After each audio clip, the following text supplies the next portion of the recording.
Om te laten zien hoe je een echte game maakt, gaan we eens even kijken hoe het eraan toe gaat bij een echte game studio. In dit geval gaan we eens even op bezoek bij het Blender Institute.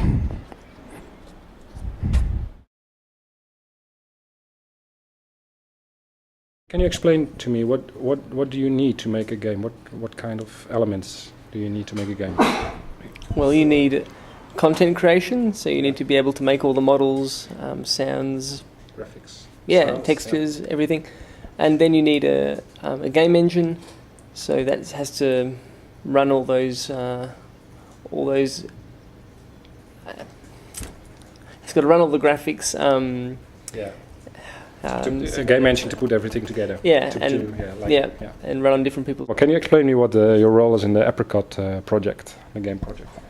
Well, to support the artists using Blender, so that's the 3D package where they make the characters and the animations, and if they have a problem, if the animation isn't working or if there's a bug in the software, we have to fix it or look into why it's going wrong. Right. Where do you get your ideas from, the game ideas? Oh, well, I guess we all talk together, we just sit down and have a chat about what could be fun and what would work. Also think about the Peach movie, which this was, or Big Buck Bunny, the game is based off. And also just other games, have a look at different jump and run games that are interesting. Right. So, you're Pablo, you're one of the programmers of the project. Yep. Correct. And can you tell me what you're doing right now? Well, I work on the tool that connects the 3D environment, like the 3D designing environment with the real-time engine. So, if you want to become a game programmer, what should you learn? Programming, basically. And what programming all the time. Language? Which language? Well, personally, I would recommend. I don't know. Well, I think for game programming, at some point you will need to learn C, C++. Well, personally, I would recommend Python too, like for playing around. Game. How much time does it take? Well, it depends, like, of how many thousands of features do you want. Okay. It can be like very simple game, like very abstract, like Tetris. No. Yeah, you could say Tetris, but maybe implementing a Tetris takes a little bit more than expected. But yeah, probably you can make like something which is based on just one concept, and you can do it really fast, and even make like a very long game. Yeah, like Tetris. If you want to really like it, you can keep playing. There's lots of levels. Yes, that's true. Yeah. And yeah, so it takes from that to like other bigger games. It can be years of development with like very big team of programmers. Frank, can you tell me what your role is in the Apricot project? I am the graphics engine programmer, which means I'm working on the very basic code that draws the 3D graphics, and my job is to make sure it's fast and it looks good. So, which elements do you need to make a game? Which elements do you need? Well, from my perspective, of course, you need a 3D engine, which does all the graphics rendering and stuff like that, and on top you need gameplay. So drawing things is not everything. You have to make sure things interact. And programming, of course. Of course, lots of programming. Yeah. Ideas for games. How do you get your ideas? How do I get my ideas? There are two things. First of all, I like games, so I look at the games which I like and try to see, okay, what is nice about them? Why is it fun? Why do I keep playing? Why can't I stop playing? Why do I have to go on and on? On the other hand, I'd like to look at the whole of the game, see, okay, what does everyone do? And maybe try to find something, what does not everyone do? Maybe find something new, something that hasn't been done 1,000 times before, something special. Something original. Yes. What is the hardest part in making a game?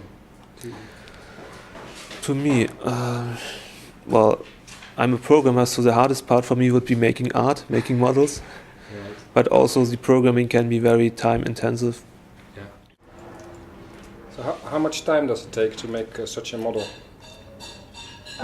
From scratch, it can take you, if you designed 1-2 days. 1 or 2 days. Yeah, with So- the design included. But if you have already concept, or Yeah.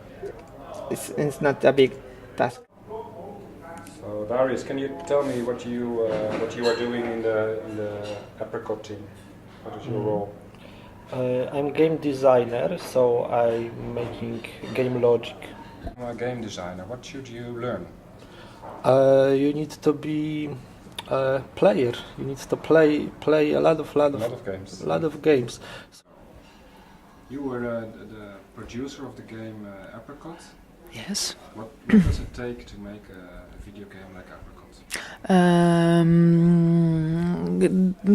Need some ingredients, like for example you need to have enthusiastic team and this project, so that's more or less like 120,000 euros you need to have like a project like Apricot.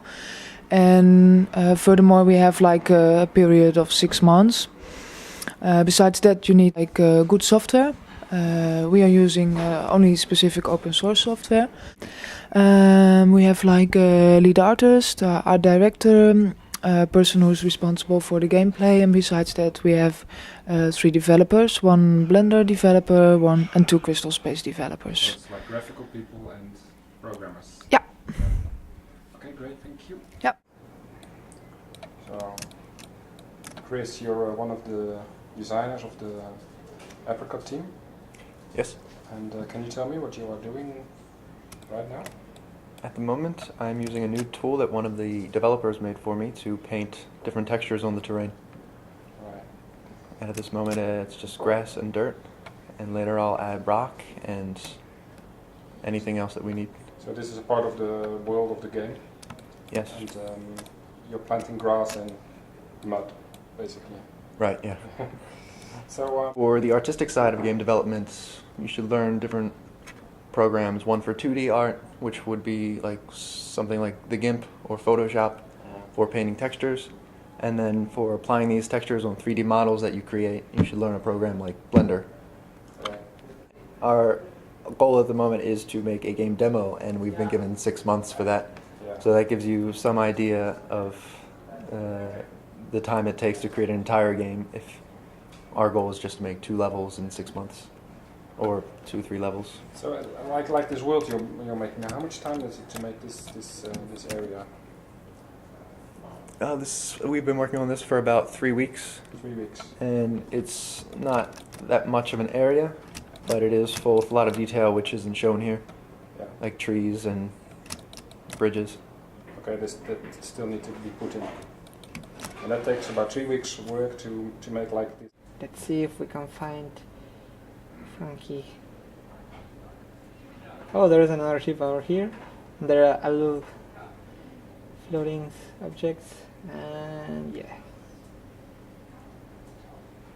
Here's Frankie. There he is. There's Frankie. So you wrote the code to that this character can move around and all the bricks move as. No, I'm basically more like integrating different libraries, and I didn't write Okay. everything. Yeah. I make the top level like layer Yeah. so that you can like actually easily connect everything in the final game. But it's most of the basic things are already in libraries. Like all the physics is coming from Ballet. The movement was already in Cell. We are improving it a little bit, but it was already done by someone else. Do you have any advice for young game programmers, game designers? Start small. Don't try to make an MMORPG as your first game project, but try to something you can maybe finish in a 2 months or so if you work alone, like a simple puzzle game maybe, or start small and then work upwards. And if you want to make bigger things, work in a team, because with multiple people it's much easier to do something bigger than alone. Thank you.